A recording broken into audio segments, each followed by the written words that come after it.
नमस्कार साथियों, उत्तराखंड अब देवभूमि ही नहीं बल्कि साक्षरता की भूमि भी कहलाएगा। उल्लास कार्यक्रम की बड़ी सफलता के तहत उत्तराखंड अब पूर्ण साक्षर राज्य बनने की औपचारिकता मात्र से दूर है। दरअसल इसी खबर के आलोक में हम बात करेंगे क्योंकि 18 जून 2026 को उत्तराखंड की कैबिनेट ने राज्य को पूर्ण साक्षर राज्य यानी फुली लिटरेट स्टेट के तौर पर घोषित करने के प्रस्ताव को मंजूरी दे दी है। तो इसी खबर के आलोक में बात करेंगे और जानेंगे कि कैसे उत्तराखंड पूर्ण साक्षर राज्य के होने की दहलीज पर खड़ा है, कौन सी औपचारिकता बची है उस पर भी ध्यान देंगे। तो चलिए शुरुआत करते हैं, इसी खबर के आलोक में बात करते हैं। दरअसल 18 जून को यह मंजूरी दी गई है। 18 जून 2026 को उत्तराखंड के कैबिनेट ने राज्य ने पूर्ण साक्षर राज्य बनने की जो प्रस्ताव था, उस प्रस्ताव को, उस घोषित करने के प्रस्ताव को मंजूरी दे दी। औपचारिकता क्या बची रह जाती है? तो दरअसल इस पर अंतिम जो प्रमाणन होगा, अंतिम जो सर्टिफिकेशन होगा, वो केंद्र सरकार के पास ये भेजा गया है। उसके द्वारा देने के बाद ये हम कह सकते हैं पूरी तरह से पूर्ण साक्षर राज्य बन जाएगा। तो अगर लगभग ये कार्यक्रम पूर्ण हो चुका है, केवल अब केंद्र के अंतिम सर्टिफिकेशन की जरूरत है, तो वो अब हो ही जाएगा। तो इस तरह से हम कह रहे हैं कि लगभग ये भारत का छठा पूर्ण साक्षर राज्य बनने की दहलीज पर खड़ा है। और अगर ये सर्टिफिकेशन हो जाता है केंद्र सरकार के द्वारा तो छठा पूर्ण साक्षर राज्य उत्तराखंड बन जाएगा। तो इसी विषय पर बात करेंगे, लेकिन उससे पहले आपके लिए एक महत्वपूर्ण सूचना है कि अगर आप तैयारी करना चाहते हैं यूपी पीसीएस की समग्र रूप से, यानी कि प्रीलिम्स और मेंस दोनों की, तो आप जुड़ सकते हैं हमारे course UP PCS foundation course से। इस कोर्स में आपको प्रीलिम्स और मेंस दोनों की तैयारी हिंदी और अंग्रेजी दोनों माध्यम में ये बैच उपलब्ध होगा। इसमें ऑफलाइन बैच से अगर तैयारी करना चाहते हैं तो प्रयागराज और लखनऊ शाखा पर यह उपलब्ध है। ऑनलाइन की बात करें तो क्लासरूम से लाइव क्लासेस होती हैं, जिसमें कि कुल 600 प्लस घंटों की कक्षाएं होती हैं। विशेषता इसकी यह है कि कोर्स जिस दिन से शुरू होगा उस दिन से लेकर 3 साल तक इस कोर्स की वैधता होती है। 2 वर्षों तक यूपीपीसीएस प्रीलिम्स टेस्ट सीरीज निःशुल्क सुविधा आपको उपलब्ध होती है। तो इसके लिए विस्तार से जानने के लिए 8750187501 पर कॉल करिए। दृष्टि लर्निंग ऐप को डाउनलोड करके यूपीपीसीएस फाउंडेशन बैच को वहां पर सर्च करिए, उससे भी आप विस्तृत जानकारी हासिल कर सकते हैं, या डिस्क्रिप्शन में एक लिंक मिलेगा, उस लिंक के माध्यम से भी इस कोर्स तक आप पहुंच सकते हैं। तो चलिए अब जरा सा बात करते हैं ये सफलता कैसे मिली। तो हर सफलता के पीछे एक सुनियोजित प्रयास होता है। इस सुनियोजित प्रयास का नाम है, यहां पर जो सफलता आपको दिखाई दे रही है उसको हम कहते हैं उल्लास पहल। तो उल्लास पहल के माध्यम से ही यह सफलता मिली है। अब ये उल्लास पहल क्या है? तो उल्लास पहल, जैसा कि आप देख सकते हैं कि understanding of life long learning for all in society, ये इस पहल का पूरा नाम है। इसी को शॉर्ट फॉर्म में क्या कहा जा रहा है? उल्लास कहा जा रहा है। अब इसका उद्देश्य क्या है? तो इसका उद्देश्य, सबसे पहले 3 उद्देश्य यहां पर दिखाई दे रहे हैं। देखिए ये क्या है। इस उल्लास प्रोग्राम के अंतर्गत ही जो पूर्ण साक्षरता का जो हम कह सकते हैं एक मुहिम है, एक पहल है कि हर राज्य को पूर्ण रूप से साक्षरता बनाया जाए, साक्षर बनाया जाए। तो इसमें बेसिकली बात की जाती है वयस्क शिक्षा यानी कि एडल्ट एजुकेशन की। दूसरा फोकस होता है कार्यात्मक साक्षरता यानी कि फंक्शनल लिटरेसी की, और तीसरी इसमें फोकस वाली चीज है आजीवन सीखने यानी लाइफ लॉन्ग लर्निंग को बढ़ावा देने की।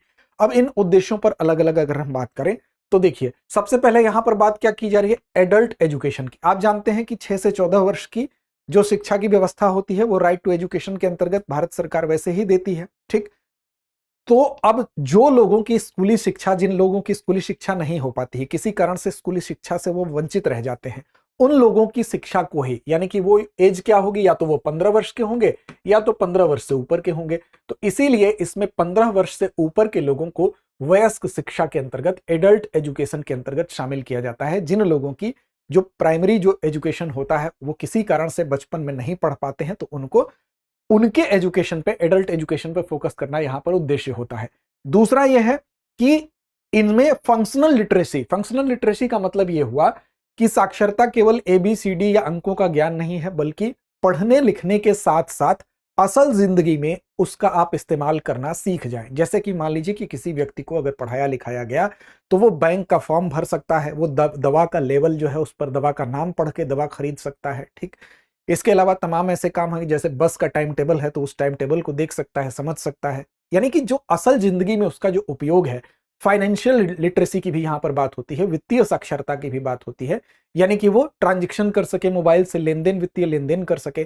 तो उल्लास में बेसिकली जो उद्देश्य है, जो फंक्शनल लिटरेसी है, उसका मतलब ही यह है कि सिर्फ अंकीय ज्ञान या जो अक्षरीय ज्ञान है उससे इतर, उससे आगे बढ़ते हुए डिजिटल स्किल, फाइनेंशियल लिटरेसी और साथ साथ स्वास्थ्य और अधिकारों की जानकारी भी हो सके और असल जिंदगी में उसका उपयोग हो सके। तो उल्लास में उसके लिए फंक्शनल लिटरेसी यानी कि कार्यात्मक साक्षरता प्रयोग किया गया है और इसी पर फोकस किया जाता है।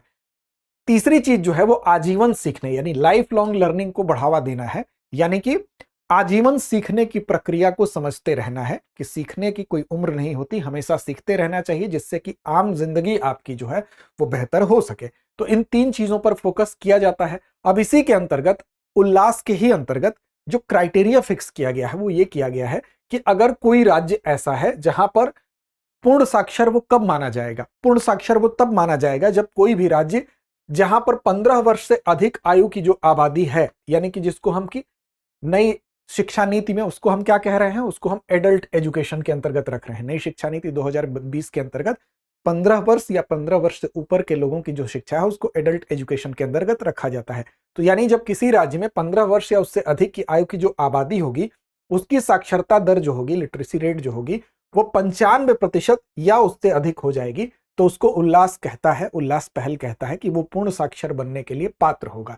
अभी अगर बात करें उत्तराखंड की, अगर बात करें तो उत्तराखंड में ये 98% के ऊपर चला गया है, 98% प्लस हो गया है। अब इसके लिए राज्य सरकार ने जो पहल की है पूर्ण साक्षर राज्य बनने के लिए कि हमें पूर्ण साक्षर राज्य अपने आप को हम घोषित करते हैं, तो उस प्रस्ताव को कैबिनेट ने अंतिम प्रमाणन के लिए, मतलब अपने यहां कैबिनेट में उस प्रस्ताव को मंजूरी देने के बाद केंद्र सरकार के पास उसको भेज दिया है। ठीक, अब ये आपको समझ में आ गया कि क्राइटेरिया क्या होता है, अन्य क्या चीजें होती हैं।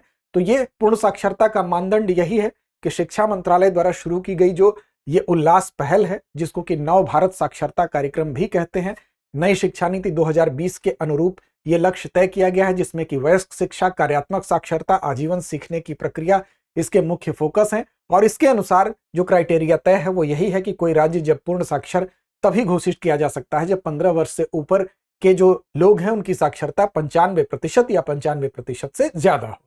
इसके बाद अब बात करते हैं, जरा से एक नजर डालते हैं कि कौन कौन से राज्य और केंद्र शासित प्रदेश पूर्ण साक्षर हो चुके हैं। तो देखिए, अभी अगर उत्तराखंड की बात करें तो अंतिम प्रमाणन अगर केंद्र सरकार से जब हो जाएगा तब ये छठा राज्य हो जाएगा, यानी कि छठा राज्य बनने की दहलीज पर ये खड़ा है। अभी तक 5 जो राज्य हैं उसमें अगर आप देखें तो मिजोरम, गोवा, त्रिपुरा, हिमाचल प्रदेश और सिक्किम है। सिक्किम को हाल ही में आप देख रहे हैं कि 27 मई को इसको 2026 को घोषित किया गया था। और सिक्किम इस तरह से 27 मई को जब घोषित किया गया तो ये नॉर्थ ईस्ट का आप देखेंगे ये तीसरा राज्य बन जाता है। ठीक है, तो नॉर्थ ईस्ट का तीसरा ये राज्य बना। कौन कौन सा पहले से था? तो मिजोरम एक था ही, मिजोरम के बाद आप त्रिपुरा को देख रहे थे, त्रिपुरा के बाद अब सिक्किम था। तो ये 3 नॉर्थ ईस्ट के हैं।